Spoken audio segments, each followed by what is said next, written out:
वक्त हो चला है खबर को समझने का। तो सबसे पहले बात केंद्रीय गृह मंत्री अमित शाह के सीमांचल दौरे की। बस 2 दिन बाद अमित शाह बिहार आ रहे हैं। शाह के दौरे से पहले सियासी पारा गर्म है। लालू ने पारा और चढ़ा दिया जब उन्होंने अपने कार्यकर्ताओं को चौकन्ना रहने का मंत्र दिया। पूरी रिपोर्ट देखिए, फिर समझिए कि लालू ने शाह के दौरे से पहले क्यों चौकन्ना रहने को कहा।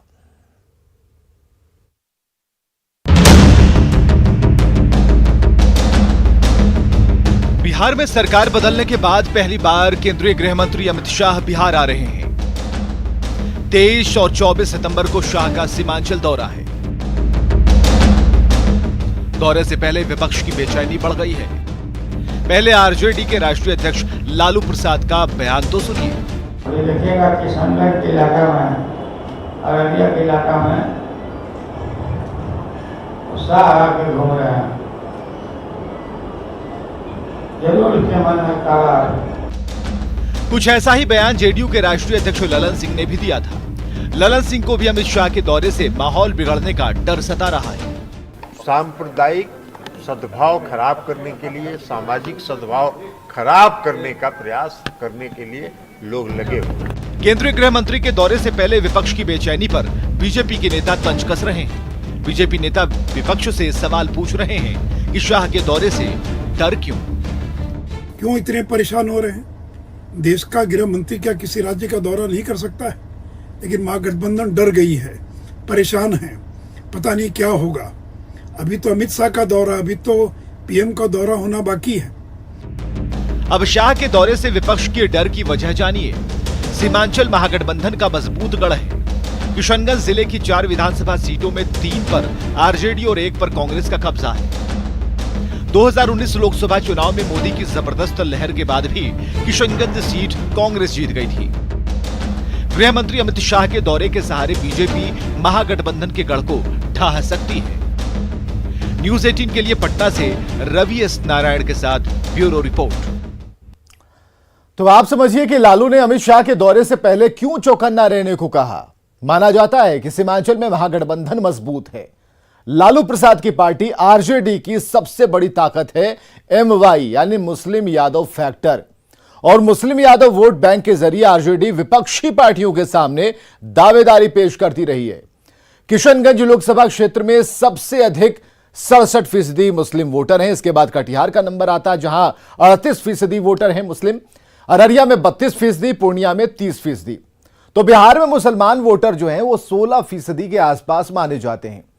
विधानसभा क्षेत्रों की अगर बात कर ली जाए तो 243 में 36 ऐसी सीटें हैं जहां मुसलमान वोटर किसी की जीत और हार में निर्णायक साबित होता है।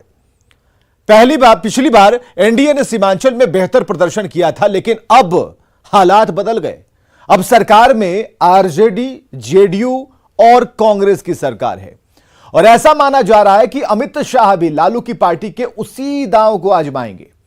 अमित शाह सीमांचल दौरे पर एमवाई से अलग अन्य वोटरों पर भी फोकस करेंगे। यहां पर कोशिश यह होगी कि किसी तरीके से दूसरी जातियों को बीजेपी के पाले में लाया जा सके। अमित शाह अपने इस दौरे पर पूर्णिया और आसपास के जिलों और मंडलों के पदाधिकारियों के साथ बैठक करेंगे, जिसमें वो पार्टी को मजबूत करने को लेकर जरूरी दिशा निर्देश भी जारी जरूर करेंगे। सियासत के बाद अब आप सीमांचल के भूगोल को समझिए।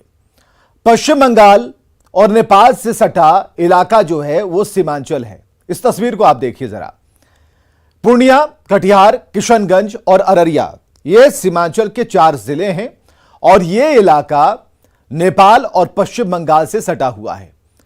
सीमांचल से देश और विदेश दोनों की सीमाएं लगती हैं, लिहाजा इस क्षेत्र को घुसपैठ की एंट्री गेट मानी जाती है। यह इलाका मुस्लिम बहुल इलाका है। दरअसल बीजेपी लगातार कहती रही है कि सीमांचल के किशनगंज, पूर्णिया, अररिया और कटिहार की डेमोग्राफी तेजी से बदल रही है और इन इलाकों में मुस्लिम आबादी में तेजी से इजाफा दिख रहा है। बिहार में एनडीए सरकार के दौरान भूमि सुधार मंत्री रहते रामसूरत राय ने भी कहा था कि पूर्णिया, अररिया, कटिहार और किशनगंज में एक विशेष समुदाय के स्थानीय लोगों की ओर से बाहरी लोगों का घुसपैठ कराया जा रहा है।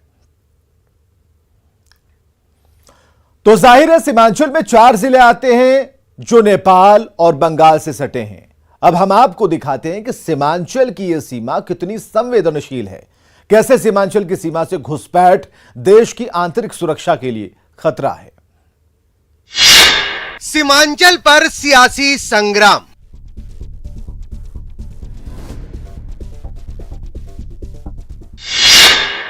शाह के दौरे से मचा घमासान।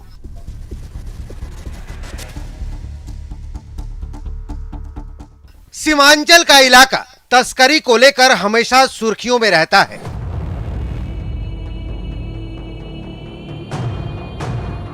बांग्लादेशी और रोहिंग्या घुसपैठियों को लेकर भी सवाल उठते रहते हैं, जिसकी सबसे बड़ी वजह है बिहार की सीमा। ये भारत नेपाल के सीमा पर बसा जोगबनी का इलाका है, जो सीमांचल के अररिया में पड़ता है। बीच में सड़क है, एक ओर नेपाल है तो दूसरी ओर भारत।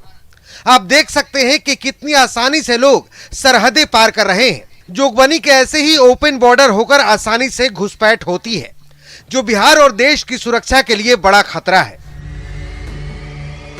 अभी हम भारत नेपाल सीमा के जोगबनी में है। तस्वीर में आप देख सकते हैं कि इस तरफ भारतीय रेलवे का यह अंतिम सिरा है, जोगबनी रेलवे स्टेशन है, और उसके ठीक एक पीसीसी सड़क के बाद उस पार जो है नेपाल है। तस्वीर में आप देख सकते हैं किस तरीके से जो खुली सीमा का लाभ उठाकर यहाँ के जो स्थानीय लोग हैं भारत और नेपाल के इस पार से उस पार करते हैं और बड़ी आसानी से जो है एक दूसरे देश में प्रवेश कर जाते हैं। 23 और 24 सितंबर को केंद्रीय गृह मंत्री अमित शाह बिहार आ रहे हैं। कई मायनों में देश के मानचित्र पर अपनी अलग पहचान रखने वाले सीमांचल का राजनीतिक महत्व भी काफी है। बीजेपी सीमांचल में घुसपैठ का मुद्दा उठाती रही है, देश के लिए खतरा बताती रही है। सुरक्षा के लिहाज से सीमांचल जितना संवेदनशील इलाका है, ठीक उसी तरह सियासत के लिए भी ये इलाका बेहद संवेदनशील है। जेडीयू से नाता टूटने के बाद पहली बार केंद्रीय गृह मंत्री अमित शाह सीमांचल आ रहे हैं। अररिया से न्यूज 18 के लिए सतीश कुमार मिश्रा की रिपोर्ट। अब आप समझिए कि सीमांचल पर बीजेपी का फोकस क्यों है। जेडीयू से गठबंधन टूटने के बाद पहली बार अमित शाह का बिहार दौरा है, और अमित शाह का यह दौरा लोकसभा चुनाव के मद्देनजर काफी अहम है। पिछले लोकसभा चुनाव में एनडीए सीमांचल में अच्छा प्रदर्शन कर चुकी है।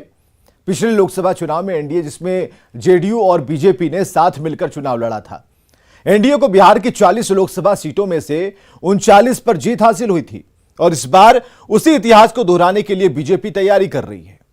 और इसी को देखते हुए अमित शाह ने सीमांचल को सबसे पहले जनसभा के लिए चुना है, ताकि आम लोगों के साथ अल्पसंख्यकों को केंद्र सरकार के विकास कार्यों की जानकारी दी जा सके।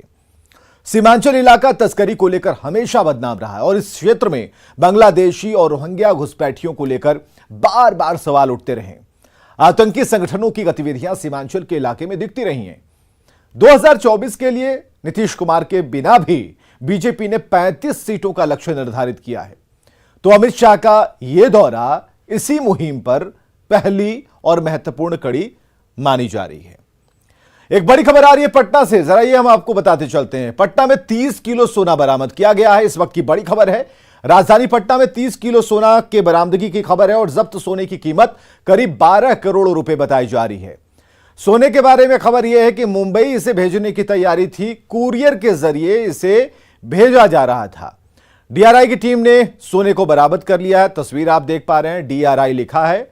यह कोई पेंसिल से या फिर पेन से लिखी हुई चीज नहीं है, बल्कि यह सोना है, और इसी सोने को पकड़ा है डीआरआई ने, और कुरियर के जरिए इसे भेजा जा रहा था, और इस सोने, भारी भरकम सोने को बरामद किया है। संजय हमारे साथ बने हुए हैं। संजय, क्या खबर है इस बारे में?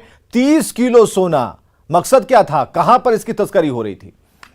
देखिए, बिल्कुल जो इन्फॉर्मेशन है उसके अनुसार ये मुंबई खेप पहुंचाई जा रही थी, और एक कह सकते बड़ा है, और डीआरआई मुख्यालय उसके जो सोर्सेज है उनसे जो जानकारी मिली है उसके अनुसार कुल जो सोना पकड़ा गया वो 65 किलो सोना पकड़ा गया है। लेकिन पटना में 30 किलो सोना जो है पकड़ा गया, जो कुरियर कंपनी के माध्यम से जा रहा था। 394 बिस्किट है, जिसको 65 किलो सोना में, जो 65 किलो सोना था वो 394 बिस्किट में कन्वर्ट किया गया था। पटना में जो सोना पकड़ा गया है। उसमें सैकड़ों सोने के बिस्किट पकड़े गए हैं और 65 किलो सोना का मूल्य जो वो 33 करोड़ है। इस लिहाज से पटना में 30 किलो सोना पकड़ा गया है और लगभग 10 से 12 या कह सकते हैं 15 करोड़ तक इसकी कीमत जा रही है। फिलहाल पूछताछ चल रही है, जो सोने के साथ लोग पकड़े गए हैं बहुत कॉन्फिडेंशियल ये पूछताछ चल रही है, बहुत ज्यादा मीडिया को ब्रीफिंग नहीं की गई है। लेकिन जो तस्वीरें हम आपको दिखा रहे हैं ये उसी कार्रवाई की तस्वीर है जो सोना रिकवर किया गया है।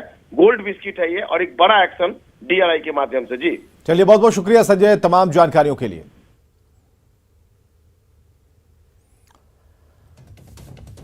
चलिए, एक और पॉलिटिकल खबर।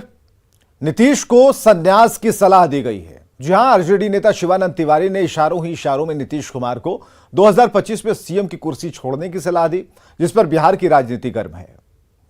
तो शिवानंद तिवारी ने क्या कुछ कहा हम जरूर बताएंगे आपको, लेकिन उन्होंने कहा कि अब आश्रम चले जाइए, अब सारे कुछ जो है ये सीएम की कुर्सी छोड़िए और उसके बाद तेजस्वी को दीजिए और आप चलिए आश्रम में, जहां पर पॉलिटिकल और भी लोगों को ज्ञान देना बाकी है, और आप चलेंगे तो शिवानंद तिवारी भी पीछे पीछे चलेंगे। 2025 में मुख्यमंत्री बनवाइए तेजस्वी को, उसके बाद आश्रम खोलिए, हम भी उस आश्रम में आपके साथ जाएंगे, उसको सुरक्षित निकालें।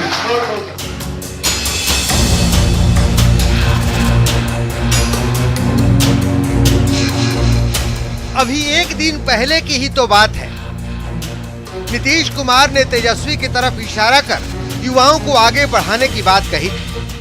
हर चीज में हमको और लोगों को बढ़ाना है, इन लोगों को बढ़ाना है, यहाँ हमको अपने लिए कुछ नहीं है। नीतीश को बयान दिए महज 24 घंटे ही हुए होंगे कि आरजेडी नेता नीतीश कुमार को इशारों में संन्यास लेने की सलाह देने लगे। हम लोग आश्रम खोलेंगे और वही राजनीतिक कार्यकर्ताओं को प्रशिक्षण देने के लिए हम लोग जो है इंतजाम करेंगे। तो हम नीतीश जी को कहेंगे कि भाई वो आश्रम खोलने वाला भी याद रखिएगा, 2025 में मुख्यमंत्री बनवाइए तेजस्वी को, उसके बाद आश्रम खोलिए, हम भी उस आश्रम में आपके साथ जाएंगे, उसको सुरक्षित निकालें। शिवानंद तिवारी ने आरजेडी की राज्य परिषद की बैठक में भरे मन से नीतीश कुमार को 2025 में सत्ता सौंपने की सलाह दे डाली है। शिवानंद के बयान के बाद जेडीयू और कांग्रेस के नेता असहज महसूस करने लगे हैं। नीतीश जी की राजनीति में देश में जो भूमिका है वह कल भी महत्वपूर्ण रही है और आज भी महत्वपूर्ण है और आगे भी नीतीश जी की देश की राजनीति में उनकी महत्वपूर्ण भूमिका रहेगी। लेकिन अभी मेरी समझ से बिहार को जरूरत है नीतीश कुमार के नेतृत्व की, इसलिए वो अभी संन्यास लेने की बात नीतीश कुमार जी कैसे कर सकते हैं। शिवानंद तिवारी के बयान के बाद सुशील मोदी की उस बात को बल मिलता है जिसमें सुशील कुमार मोदी बार बार नीतीश कुमार को यह आगाह करते रहे हैं कि नीतीश जी पीएम पद का सपना छोड़िए, सीएम की कुर्सी और अपनी पार्टी जेडीयू की चिंता करिए। अब ये जो बात आरजेडी के लोग कर रहे हैं, देखिए इनकी जल्दी वाली है। आरजेडी के लोग ये चाहते हैं कि जितनी जल्दी नीतीश कुमार गद्दी छोड़े, संन्यास ले और आश्रम खोल दे और वो तेजस्वी यादव के लिए जगह पक्की कर दे। बिहार में महागठबंधन की सरकार बनने के बाद से आरजेडी के कई नेता ये बयान देते रहते हैं कि तेजस्वी को मुख्यमंत्री बनने की कोई जल्दी नहीं है। सवाल है कि अगर जल्दी नहीं है तो फिर शिवानंद तिवारी ने ऐसी सलाह क्यों दी? क्यों शिवानंद तिवारी ने इशारों में नीतीश कुमार को संन्यास लेने की सलाह दी? क्या शिवानंद तिवारी के बयान के पीछे आरजेडी का गुप्त एजेंडा काम कर रहा है? न्यूज 18 के लिए पटना से रवि एस नारायण के साथ शैलेंद्र कुमार की रिपोर्ट। तो शिवानंद तिवारी के बयान पर जेडीयू संसदीय बोर्ड के अध्यक्ष उपेंद्र कुशवाहा ने ट्वीट किया कि नीतीश जी अभी आश्रम नहीं खोलने वाले हैं। करोड़ों देशवासियों की दुआएं उनके साथ हैं, जो चाहते हैं कि नीतीश जी सत्ता के शिखर पर रहते हुए बिहार वासियों के साथ देशवासियों की सेवा करते रहें। मुझको लगता है यदि आपको जरूरत है तो कोई और आश्रम की तलाश कर लेनी चाहिए।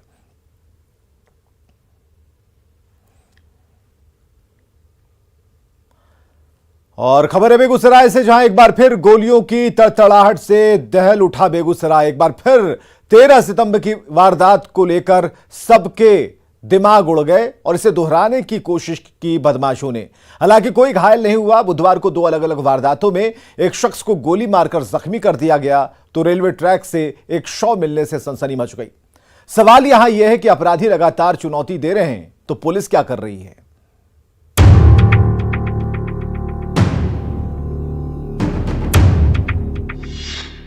बेगूसराय में फिर गोलीबाजों का आतंक। 13 सितंबर की वारदात दोहराने की कोशिश। जिले में अपराधी बेखौफ, कहां है पुलिस? बेगूसराय में 13 सितंबर जैसी वारदात को अंजाम देने की फिर से कोशिश की गई है। अपराधियों ने बुधवार को मटिहानी थाना क्षेत्र के खोरमपुर ढाला के पास दहशत फैलाने के लिए जमकर गोलीबारी की। स्थानीय लोगों की माने तो 2 स्कूटी पर सवार 4 अपराधियों ने खोरमपुर ढाला के पास बेवजह गोलीबारी की और वहां से फरार हो गए। गनीमत रही कि इस घटना में किसी के हताहत होने की खबर नहीं है। 4 गो के था के गोली फोड़ के जैसे बढ़ते गया कि जैसे 2 मोटरसाइकिल थाना के सामने भी गोली फोड़ा है। भले सर बाइक से गोली फोड़ने गाँव तो नहीं गए। कितने लोग थे, कितना बाइक? 2 गाड़ी था बस। स्थानीय लोगों की माने तो बदमाश इलाके के 4 किलोमीटर के क्षेत्र में सड़क पर फायरिंग करते रहे, दहशत फैलाते रहे, लेकिन कहीं पुलिस नजर नहीं आई। यह हाल तब है जब बुधवार को ही सिंघौल थाना इलाके में एक अंडा कारोबारी दिलशाद आलम को बदमाशों ने गोली मारकर जख्मी कर दिया। मामला जमीन विवाद से जुड़ा बताया जाता है।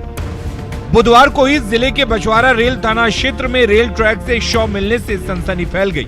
मृतक की पहचान समस्तीपुर के रहने वाले राजेश प्रकाश के रूप में की गई है। पुलिस ने शव को कब्जे में लेकर मामले की छानबीन शुरू कर दी है।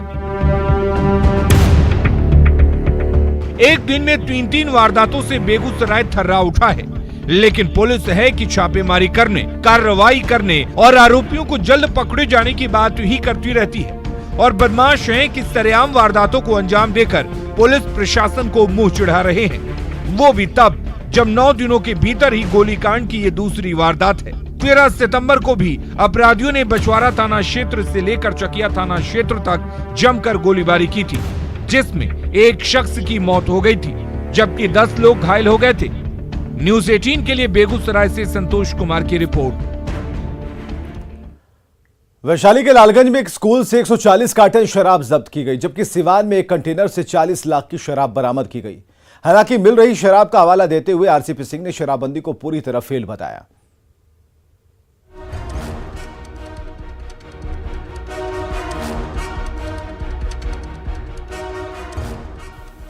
बिहार में शराबबंदी है, लेकिन लोगों के पास शराब ही शराब है। स्कूल में शराब, कंटेनर में शराब, खेत में शराब और नदी के तीरे शराब। ताजा तस्वीर वैशाली की देख लीजिए। वैशाली के लालगंज में शराब कारोबारियों ने क्लासरूम को ही शराब का गोदाम बना डाला। शराब कारोबारियों ने शराब रखने के लिए स्कूल के क्लासरूम का ताला तोड़ा और क्लासरूम के अंदर 140 कार्टन शराब रखकर दरवाजे पर 2-2 ताले जड़ दिए। सूचना मैं दिया, मेरे द्वारा देगा जी सर। मैं यहाँ का हेडमास्टर, तो मेरी जवाबदेही बनती है ना कि मेरे अगर जानकारी में अगर कोई अवैध काम हो रहा है तो उसकी जानकारी मैं प्रशासन को दूं, स्थानीय प्रतिनिधि को दूं। सिवान में कंटेनर से 40 लाख रुपए कीमत की शराब जब्त की गई। दरभंगा ले जाई जा रही शराब की बड़ी खेप के साथ पुलिस ने 6 शराब तस्करों को गिरफ्तार किया। शराबबंदी में लगातार हो रही शराब तस्करी पर पूर्व केंद्रीय मंत्री आरसीपी सिंह ने निशाना साधा है। शराब बंद है, चले जाइए पूरे गांव में घूमिए, जितना पोल है बिजली का सब में लिखा हुआ है मद्यपान निषेध, मद्यपान प्रतिबंधित है। और गांव में चले जाइए जी, क्या स्थिति है? आर्थिक नुकसान हुआ, सामाजिक नुकसान हुआ और जेल में कौन गए हैं लोग जी? सब गरीब गुरबा गए होंगे। कहने को तो बिहार में शराबबंदी है, लेकिन जब स्कूल से शराब की पेटियां निकलने लगे तो शराबबंदी का हाल समझा जा सकता है। न्यूज़ 18 के लिए वैशाली से प्रफुल्ल कुमार, सिवान से मृत्युंजय और मोतिहारी से मुकेश सिन्हा की रिपोर्ट। और खबर है बगहा से, जहां के हरहा नदी में ऐसी मछली मिली है जो अमेजन नदी में मिलती है। इस मछली का नाम कैटफिश है। यह मछली एक मछुआरे के जाल में फंस गई। बिल्कुल अलग तरह की मछली मिलने की खबर के बाद लोगों की भीड़ लग गई। वाल्मीकि टाइगर रिजर्व के साथ काम करने वाली संस्थाएं इस मछली को देखकर हैरत में हैं। यह मछली इकोसिस्टम के लिए खतरा बताई जाती रही है। हजारों किलोमीटर दूर मिलने वाली कैटफिश बगहा के हरहा नदी तक कैसे पहुंची, ये सवाल है। वैसे www WWF यानी कि world wide and for nature area coordinator ने बताया कि अलग पहचान की वजह से लोग कैटफिश को एक्वेरियम में पालते हैं और इसका आकार 2 इंच से लेकर 2 फीट तक हो सकता है, जो कि एक्वेरियम को साफ करती है। एकदम जहाज लड़ाई